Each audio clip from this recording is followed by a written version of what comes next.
সকালে নীলিমা দেবী সবাইকে জলখাবার খেতে ডাকলেন এবং সেখানেই তিনি তার সিদ্ধান্ত জানালেন। আমি চাই তীর্থ আর অদ্রিজার বিয়েটা দিয়ে দিতে।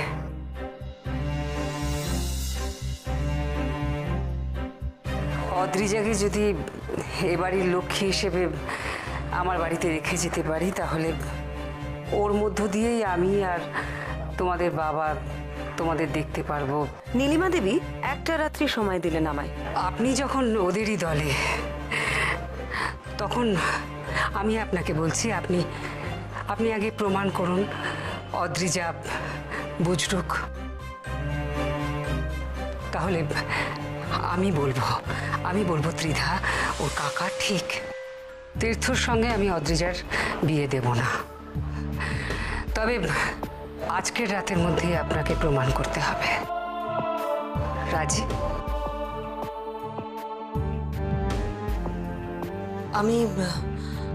আমি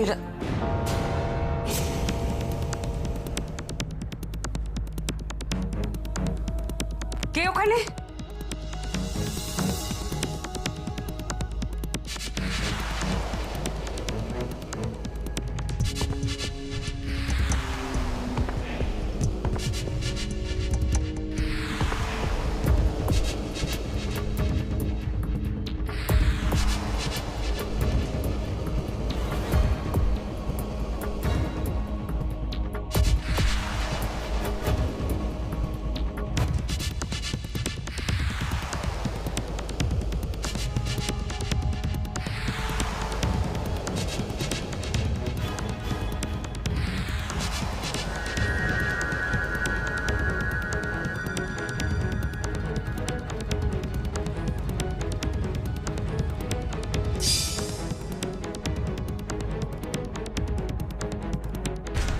ছটা শাড়ি, চারটে পাঞ্জাবি, দুটো বাচ্চাদের জামা, আর এই শাড়ি দুটো এমনি কাঁচা। বাচ্চাদের কটা জামা বললি? দুটো না তিনটে, আর পাঞ্জাবি যেন চারটে। তুই তেরিকে আমার সব গুলিয়ে দিলি তুই। আবার কোথা থেকে বল? বললাম তো ঠিক করে বলছি, দাঁড়াও একটু ভালো করে গুনে যেতে দিতে হবে তো, নাহলে তো সব আবার হারিয়ে ফেলবে। এত কথা বলতে বলেছি, সমস্ত গুলিয়ে গেল। প্রথম থেকে গুনে গুনে বল। আমার এসব ভালো লাগে না, এসব দেখা কি আমার কাজ? বলছি, এই যে চারটে পাঞ্জাবি, দুটো বাচ্চাদের জামা, এই দুটো আর চারটে, ছটা শাড়ি, আর এই দুটো শাড়ি এমনি কাঁচা। আচ্ছা শোন, হ্যাঁ। ভালো করে কাচতে বলবি। হাবলুর পাঞ্জাবিতে হলুদের দাগ ছিল। মা, তুমি হঠাৎ সকাল সকাল এলে? কাজ হয়ে গেল মা, তাই। ভালো করেছো। তো হাতে কি? এটা আপনার জন্য, ধরুন। আমার জন্যে? বাবা, সকালবেলা বেরিয়ে তুমি আমার জন্য কি কিনে নিয়ে এলে? ওই দেখি। এই বই? কেন? দুপুরবেলা আপনি কি করব করেন, এবার থেকে আপনি বই পড়বেন। না বাবা, আমারও তো ধৈর্য নেই, আমি একটানা পড়তেও পারি না। না না, এটা তো স্কুলের পড়া নয়, আর তাছাড়া একটানা পড়তেও হবে না। ছোট ছোট গল্প যখন ইচ্ছা হবে তখন পড়বেন, কেমন? নামগুলো কিরকম চেনা চেনা, কোথায় আমি শুনেছি? বোম্বেটে, গন্ডগোল, বাদশাহী, খুব চেনা চেনা লাগছে। আরে তাড়াতাড়ি চলুন না মশাই। এইভাবে বিয়ে হয় না মশাই। বিয়ে হবে পুরুষ মশাইকে ধর, দিন নেই, ক্ষণ নেই, লগ্ন নেই, এইভাবে কোনো বিয়ে হয় না। আরে এইভাবে দিতে হবে আপনাকে। আপনার চলুন তো, চলুন, চলতে চলুন। বাবা, এর মধ্যে পুরুষ ধরে আনাও হয়ে গেল। কি করিস বাবা, চমকে গেছিলাম একেবারে। কেস? কি কেস? তুই কোথায় ছিলে বলো তো এতক্ষণ? তোমার সাথে কথা আছে তো আমার। শুনছি, একটু জল দে বাবা, একটু বসি আগে। দিদি ভাই, অদ্রিজা কিন্তু বিয়ের কথাটা শুনে খুব ঘাবড়ে গেছে, বলো। তুই খেয়াল করেছিস? Good observation. বাড়ি তোমার অ্যাসিস্ট্যান্ট, এটুকু লক্ষ্য করবো না? ঠিক বলেছিস। বিয়ের কথা বলাতে মেয়েটা ভেতর থেকে কিরকম একটা কেঁপে উঠলো দেখলাম। আরো কথা আছে, শোনো না। বলছি যে তোমরা তো সব বেরিয়ে গেলে ওখান থেকে, তারপরে তীর্থ আর ত্রিধা ওরা নিজেদের মধ্যে ঝগড়া করে বেরিয়ে গেল। আমি আর অদ্রিজা একা ছিলাম ঘরে। কথা বললি অদ্রিজার সাথে? ওকে দেখে না আমার খুব মায়া হলো গো। আমি ওর কাছে গিয়ে ওর কাঁধে হাত রাখতেই ও না আমার হাতটা পুরো একেবারে আঁকড়ে ধরলো, জানো, যেটা আমি ওর একমাত্র অবলম্বন। আর বলল কিছু একটা ঘটবে, সাংঘাতিক কিছু একটা ঘটবে, আপনারা চলে যাবেন না, দয়া করে যাবেন না।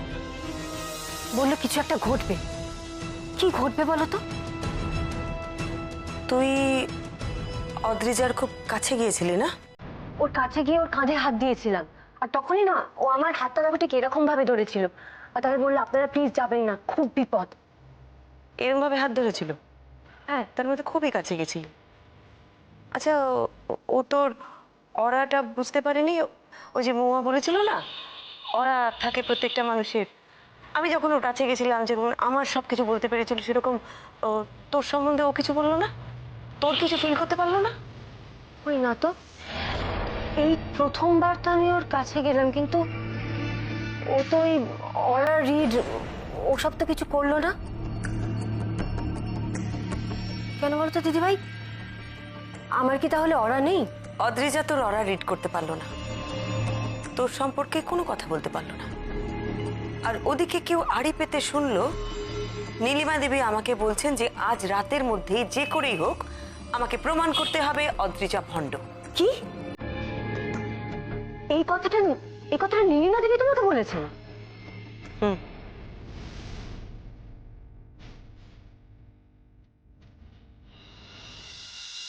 এই বাড়িতে না খুব সাংঘাতিক কিছু একটা ঘটতে চলেছে, আমি জানি। খুব বিপদ, বিরাট কিছু ঘটবে।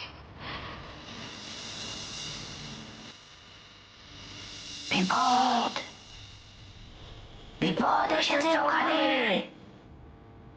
গ্রাস করে নেবে তোমায়। বললো কিছু একটা ঘটবে। কি ঘটবে বলো তো?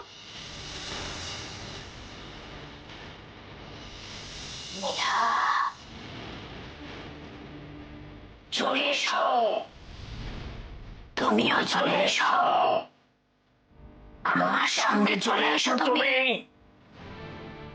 থেকো না ওখানে, আজ রাতের মধ্যে কিছু একটা ঘটবে নন্দা, কিন্তু কি ঘটবে তার কোনো সূত্র আমি এখনো পাইনি। ও বড় বৌমা, আমার পান ছেঁচে দিলে না কেন আজকে? ও মা, ওই দুপুর বেলায় কোথায় গেল?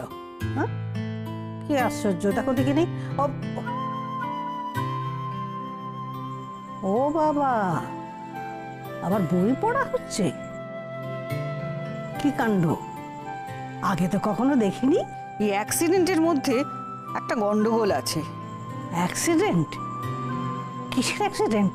এই শশধর লোকটাকে আমার ঠিক ভালো লাগছে না। আলো আসছে না? ও মা, সেটা বললেই হয়। এই তো, এই পর্দাটা খুলে দিলেই তো আলো আসবে। এই দেখো। কিন্তু বড় বৌমা, অন্ধকারে বই পড়লে কিন্তু চোখ টনটন করবে। আপনি এসে গেছেন, আবার নিজের মতামত দেবে। চোখেও দেখতে পায় না, কানেও শুনতে পায় না। কি বললে? হে, আমি কানে শুনতে পাই না, চোখে দেখতে পাই না? দাও তো, দাও বই দাও, আমি পড়কে দেখাগা। দাও বই দাও। সেই ভালো, এখন কথা না বাড়িয়ে বরঞ্চ বইটা পড়তে বসিয়ে দিই। ঠিক আছে, আপনি এখানে এসে বসুন। বসুন, আপনাকে বই দিচ্ছি। হ্যাঁ, ঠিক আপনি আছে, বসুন। ঠিক আছে। আপনি বসুন। আমি হাম পড় দেগা, দেখো এখন না। বসুন, এই নিন, এই বইটা পড়ুন। হ্যাঁ, পড়ুন এই বইটা। দেখো না, আমি পড় দেগা। হ্যাঁ। ও মা, এই বইটা আমার পড়া।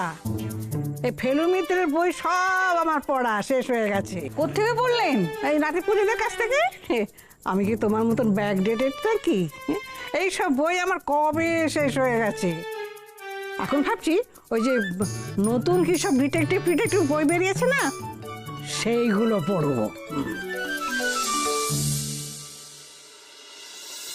নন্দা, একটা ব্যাপার আমার খুব অদ্ভুত লাগছে, সারাক্ষণ বলে চলেছে এই বাড়িতে একটা সাংঘাতিক বিপদ ঘটতে চলেছে, তুমি চলে এসো, দেখ তাতে বাড়ির লোকজন কিরকম ভয় পেয়ে আছে না, বাড়িতে একটা অদ্ভুত পরিস্থিতি তৈরি হয়েছে। কি অদ্ভুত না? কেন এরকম করছে বলো তো ওরা?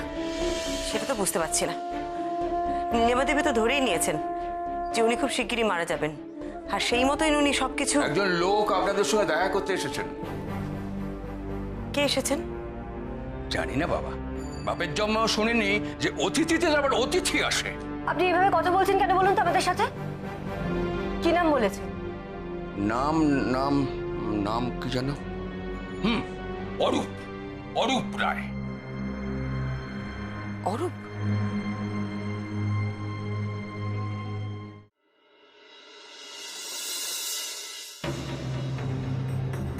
অরূপ?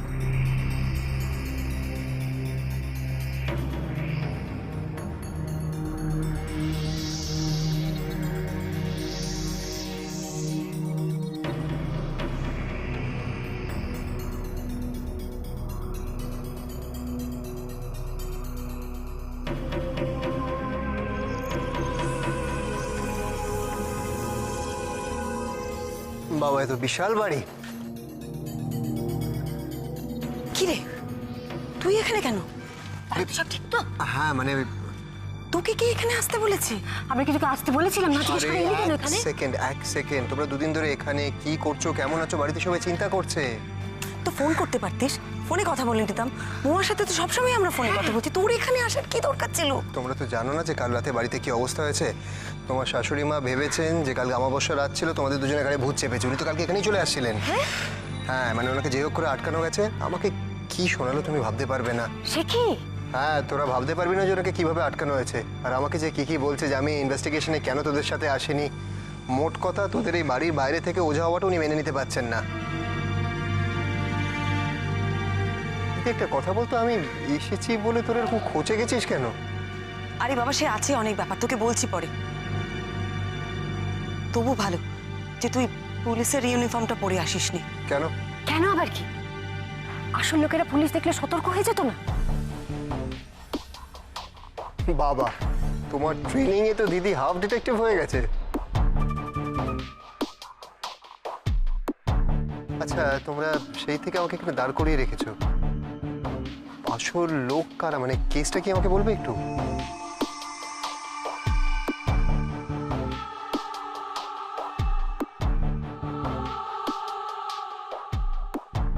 অরূপ, এখানে কোনো কথা বলা যাবে না। তুই গাড়ি এনেছিস? হ্যাঁ। পুলিশের গাড়ি? নো ম্যাম, বাড়ির গাড়ি এনেছি। কারণ আমি এক্সপেক্ট করছিলাম কোনো একটা ঝামেলা হতে পারে, তাই। ও মা, আমার ভাইয়ের কত বুদ্ধি দেখেছো? আচ্ছা চল আমরা একটু বাইরে গিয়ে কথা বলি। চল। আরে অরূপ, আমরা বাড়িতে নেই, মিমি তোর খেয়াল রাখছে তো? এই বিষয়ে না তোমার সঙ্গে আমার কথা আছে, চলো। আচ্ছা চল।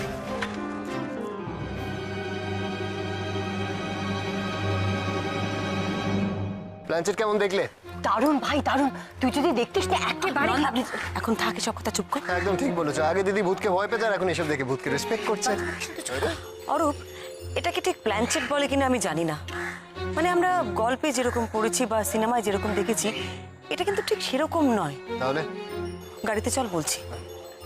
একটা অদ্ভুত বা অদ্ভুতরেও বলতে পারিস। দেখো, ভূতুরে হোক আর অদ্ভুতের হোক, আলটিমেটলি বিষয়টা ভাওতা, তাই তো? ওট ওট ওট বলছি।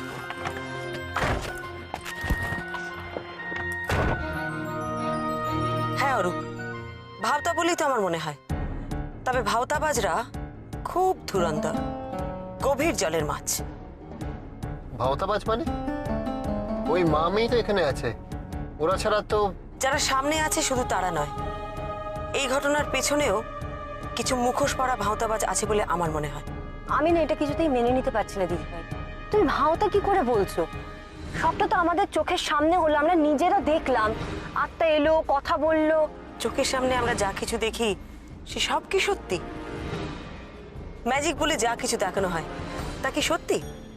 ম্যাজিশিয়ানরা তো বলেই দেন এটা হচ্ছে কারসাজি, সাজানো, চোখকে ধোকা দেওয়া। অ্যাবসলিউটলি। চোখে যা দেখেছি তার পেছনে মাথা না খাটালে বিষয়টা অলৌকিক হয়ে যায়।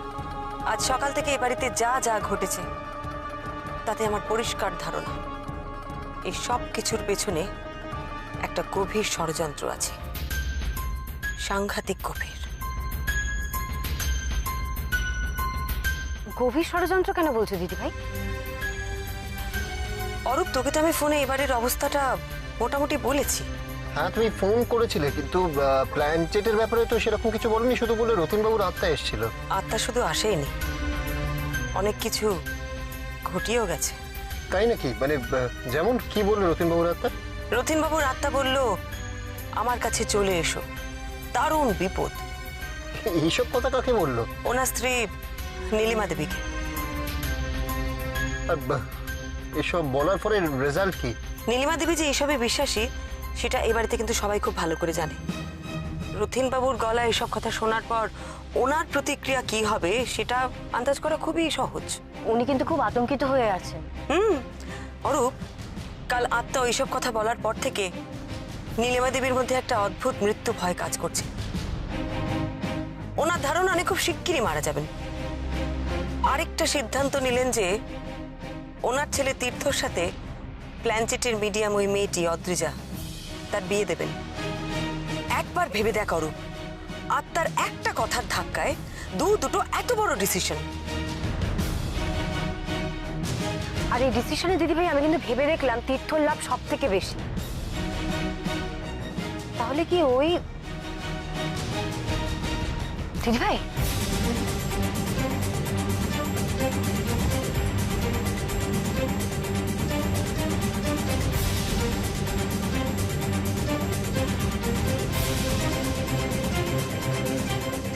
আমি পুরো বিষয়টা বুঝে গেছি। এখানে তো পুরো কেস জমে গেছে, আর এখানে চারিদিকে এত স্পাই। আমার মনে হয় আমার থাকলে তোমাদের সুবিধা থেকে অসুবিধা বেশি হবে। আরে বাবা, এই কথাটাই তো আমি তোকে বোঝাতে চাইছিলাম অরূপ। তুই পালা এখান থেকে। আমার কোনো হেল্প লাগবে? একজনের সম্পর্কে তোকে একটু খবর নিতে হবে খুব তাড়াতাড়ি। ফাইন, কার সম্পর্কে বল? হ্যাঁ বলো। ফোনটা ধরলি না?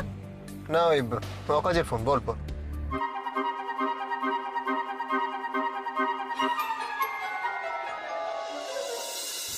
ফোনটা কেটে দিল। ধর, এত বড় সাহস, তারপর আমার ফোনটা কেটে দিচ্ছে। একবার বৌমনি আসুক, আমি বৌমনিকে কমপ্লেন করব। ঠিক হবে, কিছু বলি না বলে না আমাকে কি ভেবে রেখেছে ভগবান। ম্যাডাম, মেজাজটা খারাপ বলে মনে হচ্ছে। তো খারাপ হবে না, যত সব ভুলভাল লোক। ভুলভাল লোক? কে? কে আবার? ওই যে পুলিশটা। আচ্ছা দেখো, বৌমনি যাওয়ার আগে বারবার আমায় বলে গেছে ওর খেয়াল রাখতে। আমি যখনই ফোন করছি আমার ফোনটা কেটে দিচ্ছে। কত বড় সাহস ওর! হ্যাঁ, একদম ঠিক, কত বড় সাহস, তাই তো দেখছি আমি।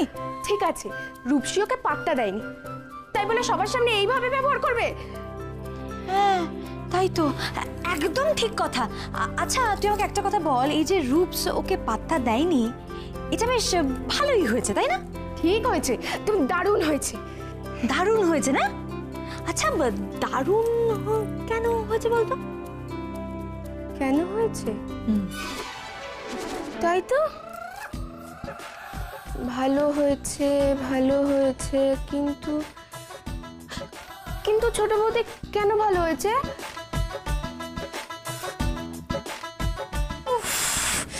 বুদ্ধ একটা। আরে ছোট বৌদি, সত্যিই তো, কেন ভালো হয়েছে?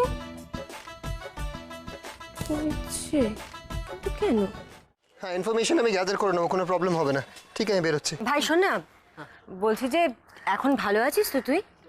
ভালো আছিস মানে? আমি তো ভালোই ছিলাম, খারাপ কখন ছিলাম? না না, আমরা যখন আসছিলাম তখন খুব ভেঙে পড়েছিলি না, ধাক্কাটা সামলে গেছে বল এখন?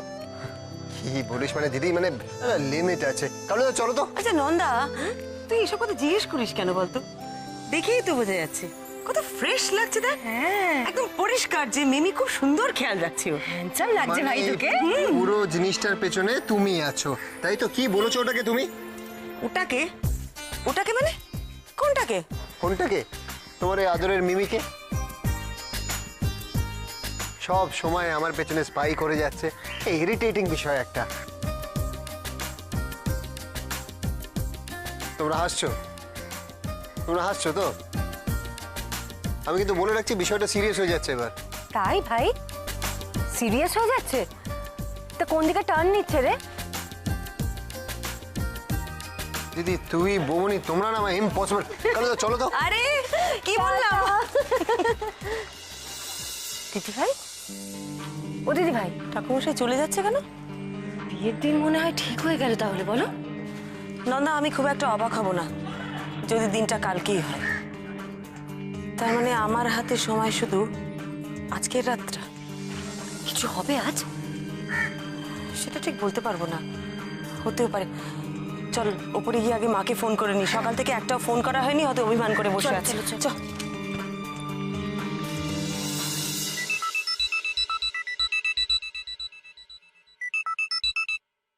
হ্যালো। ফোন কেটে দিলে কেন? কারণ আমি কাজ করি, আমার ফোন ধরার সময় নেই। ইস, কি কাজ করা হয় সব জানা আছে আমার, খালি ওই মেয়েটার জন্য। যাকে খাওয়া হয়েছে? সেসব প্রশ্নের উত্তর আমি তোমাকে দিতে যাবো কেন? আর ঘন্টায় ঘন্টায় ফোন করে আমাকে ডিস্টার্ব করো না। আমি কি খেয়েছি, কখন ঘুমোচ্ছি, ইটস নট ইওর কনসার্ন। এই শোনো, আমাকে না বৌমুনি বলেছে, আর তাছাড়া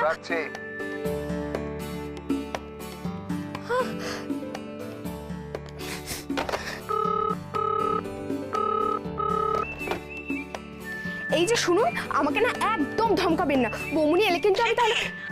আমার ভুলু সুন্দরীকে কে ধমকালো? বৌমুনি তুমি? হ্যাঁ আমি, কিন্তু তুই কাকে বকছিলি? কাকে আবার? তোমার এই ফুলিশটাকে?